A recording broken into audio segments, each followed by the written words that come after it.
Hello friends, welcome back to my YouTube channel. ಎಲ್ರಿಗೂ ನಮಸ್ಕಾರ. Sagar F ಚಾನಲ್ಗೆ ಸ್ವಾಗತ. ಇವತ್ತಿನ ಒಂದು ವಿಡಿಯೋದಲ್ಲಿ ನಾನು ನಿಮಗೆ ವಾಂಗಿಬಾತ್ ಗೊಜ್ಜು ಯಾವ ರೀತಿ ಮಾಡೋದು ಅಂತ ಹೇಳ್ಕೊಡ್ತಾ ಇದ್ದೀನಿ. ನಾವು ತುಂಬಾ ಸಿಂಪಲ್ ಆಗಿ, ಟೇಸ್ಟಿ ಆಗಿ ಹಾಗೂ ಕಡಿಮೆ ಸಮಯದಲ್ಲಿ ನಾವು ಈ ಗೊಜ್ಜನ್ನ ನಾವು ಮಾಡ್ಕೋಬಹುದು. ಹಾಗೆ ಇದನ್ನ ನಾವು ಮನೆಯಲ್ಲೇ ತುಂಬಾ ಈಸಿಯಾಗಿ ಮಾಡ್ಕೋಬಹುದು ಫ್ರೆಂಡ್ಸ್.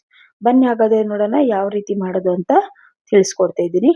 ನಾನು ಮೊದಲಿಗೆ ಇಲ್ಲಿ ನೋಡಿ ಬದನೆಕಾಯಿಯನ್ನ ಸಣ್ಣ ಪೀಸಸ್ ಆಗಿ ಕಟ್ ಮಾಡ್ಕೊಂಡು ನೀರಲ್ಲಿ ಹಾಕಿಟ್ಕೊಂಡಿದ್ದೀನಿ.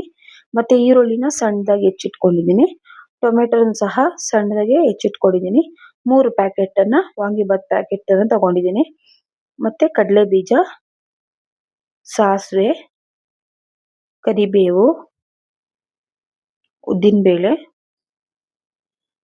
ಕಡಲೆಬೇಳೆ, ಮತ್ತೆ ಹುಣಸೆ ಹಣ್ಣನ್ನ ನೀರಲ್ಲಿ ಹಾಕಿ ನೆನೆಸಿಟ್ಕೊಂಡಿದ್ದೀನಿ. ಮತ್ತೆ ವಾಂಗಿಬಾತ್ ಪುಡಿ ಓಪನ್ ಮಾಡಿ ಇಟ್ಕೊಂಡಿದ್ದೀನಿ. ಈಗ 1 ಟೀ ಸ್ಪೂನ್ ಅಷ್ಟು ಚಿಲ್ಲಿ ಪೌಡರು, ಅರ್ಧ ಟೀ ಸ್ಪೂನ್ ಅಷ್ಟು ನಾವು ಈಗ ಇದಕ್ಕೆ ಅರಿಶಿನವನ್ನ ಆ್ಯಡ್ ಮಾಡ್ತಾ ಇದ್ದೀವಿ. ಈಗ ಬನ್ನಿ ಯಾವ ರೀತಿ ಮಾಡೋದು ಅಂತ ಹೇಳ್ಕೊಡ್ತಾ ಇದ್ದೀನಿ. ಸ್ಟವ್ ಮೇಲೆ ಬಾಣಲೆ ಇಟ್ಕೊಂಡಿದ್ದೀನಿ. ಕಾದ ನಂತರ ಎಣ್ಣೆನ ಹಾಕ್ಕೊಳ್ತಾ ಇದ್ದೀನಿ ಫ್ರೆಂಡ್ಸ್. ಎಣ್ಣೆ ಕಾದ ನಂತರ ನಾವು ಅದಕ್ಕೆ ಸಾಸಿವೆಯನ್ನ ಹಾಕ್ಕೊಳ್ಬೇಕು. ಸಾಸಿವೆ ಸಿಡಿದ ನಂತರ ಕಡಲೆ ಬೀಜನ ಹಾಕ್ಕೊಳ್ಬೇಕು. ಅದನ್ನ ನಾವು 2 ನಿಮಿಷ ಲೋ ಫ್ಲೇಮ್ ಅಲ್ಲಿ ಇದನ್ನ ಫ್ರೈ ಮಾಡ್ಕೋಬೇಕಾಗುತ್ತೆ.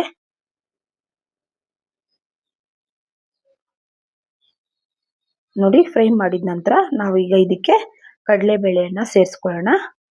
ಮತ್ತೆ ಅದು 2 ನಿಮಿಷ ಫ್ರೈ ಆದ್ಮೇಲೆ ಉದ್ದಿನ ಬೇಳೆನೂ ಸಹ ಸೇರಿಸ್ಕೊಂಡು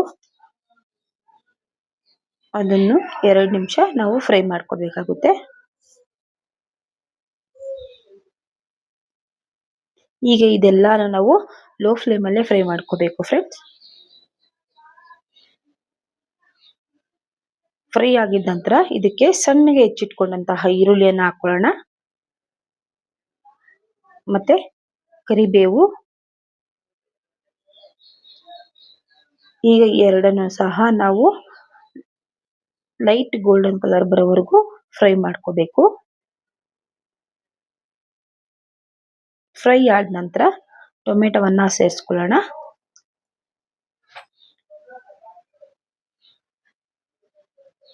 ಇದನ್ನು ಸಹ 2 ನಿಮಿಷ ಫ್ರೈ ಮಾಡ್ಕೊಳ್ಳಿ. ಟೊಮೆಟೊ ನೀಟಾಗಿ ಬೇಯೋವರೆಗೂ ಇದನ್ನ ಫ್ರೈ ಮಾಡ್ಕೋಬೇಕಾಗುತ್ತೆ. ನೋಡಿ, ಫ್ರೈ ಆಗಿದೆ. ಈಗ ನಾವು ಸಣ್ಣಗೆ ಹೆಚ್ಚಿಟ್ಕೊಂಡಂತಹ ಬದನೆಕಾಯಿಯನ್ನ ಹಾಕೊಳ್ಳೋಣ. ಈಗ ನಾನು ಎಲ್ಲಾ ಬದನೆಕಾಯಿಯನ್ನು ಇದರಲ್ಲಿ ಹಾಕೊಂಡು ಫ್ರೈ ಮಾಡ್ಕೋಬೇಕು ಫ್ರೆಂಡ್ಸ್.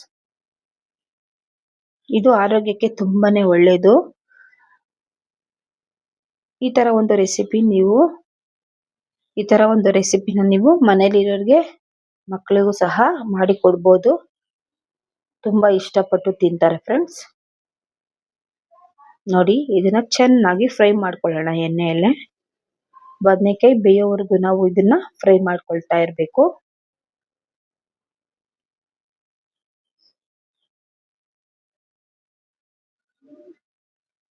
ಈಗ ಇದಕ್ಕೆ ನಾವು ರುಚಿಗೆ ತಕ್ಕಷ್ಟು ಉಪ್ಪನ್ನ ಹಾಕೊಳ್ಳೋಣ.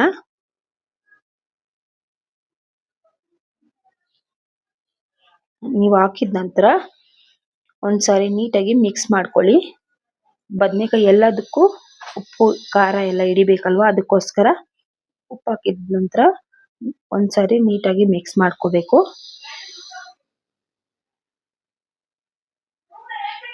ಉಪ್ಪು ಹಾಕೋದ್ರಿಂದ ಬದನೆಕಾಯಿ ಬೇಗನೂ ಬೇಯುತ್ತೆ, ಟೇಸ್ಟಿ ಆಗೂ ಇರುತ್ತೆ ಫ್ರೆಂಡ್ಸ್.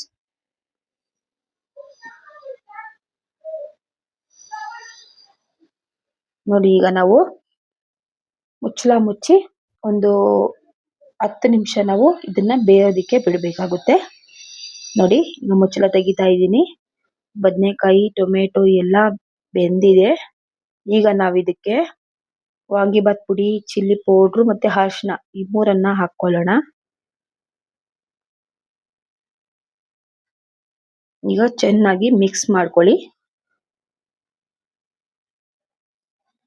ಪೂರ್ತಿಯಾಗಿ ಬದನೆಕಾಯಿ ಮಿಕ್ಸ್ ಆಗೋವರೆಗೂ ನಾವು ಇದನ್ನ ಮಿಕ್ಸ್ ಮಾಡ್ಕೋಬೇಕಾಗುತ್ತೆ.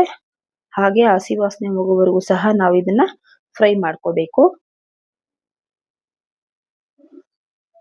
ಇಷ್ಟೇ ಫ್ರೆಂಡ್ಸ್, ನಾವು ತುಂಬಾನೇ ಈಸಿಯಾಗಿ ಈ ರೆಸಿಪಿನ ಮಾಡ್ಕೋಬಹುದು.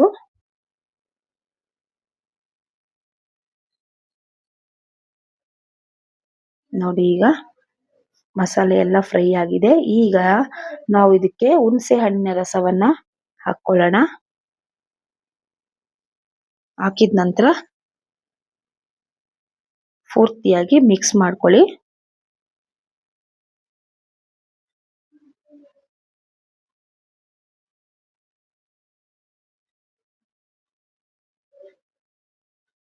ಒಂದು 2 ನಿಮಿಷ ನಾವು ಫ್ರೈ ಮಾಡ್ಕೋಬೇಕು.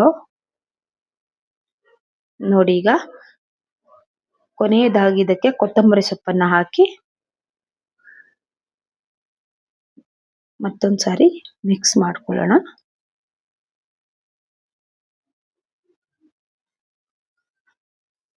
ನೋಡಿ, ಈಗ ರೆಡಿ ಆಗಿದೆ ವಾಂಗಿಬಾತ್ ಗೊಜ್ಜು.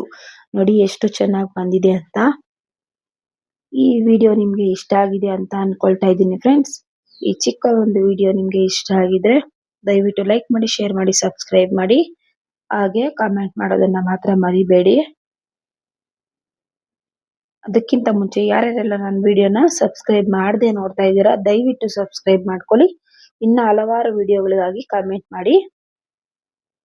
ನೋಡಿ ಫ್ರೆಂಡ್ಸ್, ಈಗ ನಾನು ಅನ್ನದಲ್ಲಿ ಹಾಕಿ ಮಿಕ್ಸ್ ಮಾಡ್ಕೊಳ್ತಾ ಇದ್ದೀನಿ. ಯಾವ ರೀತಿ ವಾಂಗಿಬಾತ್ ರೆಡಿ ಆಗಿದೆ ಅಂತ ನೋಡಿ ನೀವೇ. ನೋಡಿ ಎಷ್ಟು ಚೆನ್ನಾಗಿ ಬಂದಿದೆ ಅಂತ. ತುಂಬಾನೇ ರುಚಿಯಾಗಿರುತ್ತೆ. ನೀವು ಮನೆಯಲ್ಲಿ ಈ ರೀತಿ ರೆಸಿಪಿನ ಟ್ರೈ ಮಾಡಿ ಹೇಗಿದೆ ಅಂತ ಕಮೆಂಟ್ ಮೂಲಕ ತಿಳಿಸಿ. ಇವತ್ತಿಗೆ ನಾನು ಈ ವಿಡಿಯೋನ ಇಲ್ಲಿಗೆ ಎಂಡ್ ಮಾಡ್ತಾ ಇದ್ದೀನಿ ಫ್ರೆಂಡ್ಸ್. ತುಂಬಾ ಧನ್ಯವಾದಗಳು.